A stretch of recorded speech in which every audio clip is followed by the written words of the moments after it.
So guys 6 feet under podcast पर आते हुए अंडरटेकर ने फाइनली अपने मुंह को खोल ही दिया और उन्होंने कहा कि यार रोमन रेंस का title reign was just epic. जितनी भी तारीफ की जाए उतना ही कम है। उसकी टाइटल रेन सिर्फ हिस्ट्री बुक्स में ही नहीं जाएगी बल्कि जब तक सोशल मीडिया रहेगा तब तक उसकी रेन को जाना जाएगा। एंड यही कमी रह गई थी हल्क एंड बॉब की टाइटल रेन में। भले ही वो दोनों रोमन रेंस से ज्यादा लॉन्गेस्ट चैंपियन रहे हैं लेकिन उनके पास सोशल मीडिया की शक्ति नहीं थी जो रोमन रेंस के पास है, इसलिए उनकी टाइटल रेन इतनी ज्यादा खास है। बाकी कांग्रेचुलेशन है उन सभी को, उन सारे सुपरस्टार्स को जो रेसलमेनिया के मैसिव मेन इवेंट का पार्ट बने हुए थे। भाई मजा आ गया। और यही कुछ वर्ड्स थे दी अंडरटेकर के रोमन रेंस के लिए जिसे सुनकर हमें बहुत सुकून मिला और रोमन रेंस को भी मजा आ गया होगा कि द रियल बिग डॉग ने हमारे रोमन रेंस को एक्नॉलेज कर लिया। बाकी अभी तो रुको, वीडियो को एंड तक पूरा देखना क्योंकि अब जरा सा ज्यादा होने वाला है। एंड नाउ आप देख रहे हैं रेसलमैनिक्स एंड सब्सक्राइब करना तो बनता है। Well last Monday night raw पर जब चैट गेबल ने फाइनली अपने आपे को खो दिया और सैमी ज़ेन पर अटैक करने लगे कि मैं तुझे बर्बाद कर दूंगा, कितनी बार मुझे पीछे जाना पड़ेगा, तब हम सब जान चुके थे कि चैट गेबल एक हील स्टार बन चुके हैं। उन्होंने अपना आपा खो दिया है लेकिन वो अकेले पर्सन थोड़ी ना है मंडे नाइट रॉ पर जो हील बनने वाले हैं, क्योंकि according to the reports the creed भाई वो भी इस रास्ते को फॉलो करने वाले हैं, इस मुहिम में जुड़ने वाले हैं और बड़ी ही जल्दी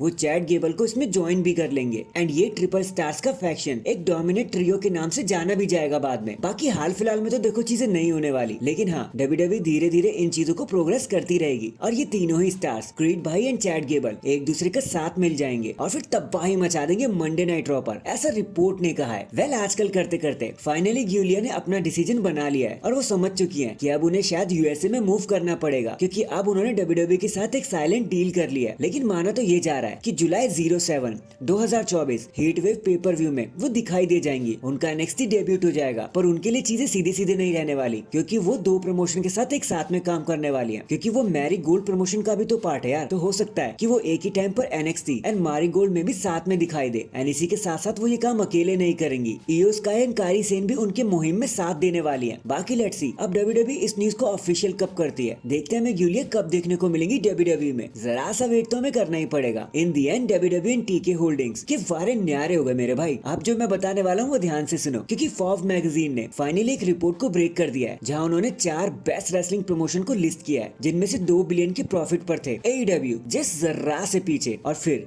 6.8 बिलियन के ऊपर पहुंचे हुए थे यूएफसी एंड डब्ल्यूडब्ल्यूई जो रेसलिंग प्रमोशन की दुनिया को लीड भी कर रहे थे। जिसका मतलब अब साफ है ट्रिपल एच के आने से पूरा लैंडस्केप चेंज हो चुका है। दबा के प्रमोशन एंड प्रॉफिट्स बनाए जा रहे हैं। डब्ल्यूडब्ल्यूई को वर्ल्ड वाइड रिकॉग्निशन भी मिल रहा है। एंड जिन लोगों ने रेसलिंग को रूथलेस एग्रेशन के नाम पे छोड़ दिया था अब वो दोबारा से वापस आ रहे हैं, डब्ल्यूडब्ल्यूई में इन्वेस्टेड हो रहे हैं। एंड रेसलमेनिया 40 के सक्सेस के बारे में तो मुझे कहने की जरूरत नहीं है, पूरी दुनिया आज उन्हीं के बारे में बात कर रही है। तो congratulations WWE and all elite wrestling. So that is it guys, अभी के लिए तो बस इतना ही। आप मुझे बताना कि चैट गेबल का हील होना आपको पसंद आया या फिर आप उनको फेस होते हुए चैंपियन बनते हुए देखना चाहते थे, कमेंट करके जरूर बताना। एंड चैनल पर नया है तो चैनल को जल्दी से लाइक एंड सब्सक्राइब कर दो। बाकी मैं मिलता हूँ आपसे किसी और अपडेट के साथ, तब तक के लिए अपना ख्याल रखें और खुश रहें।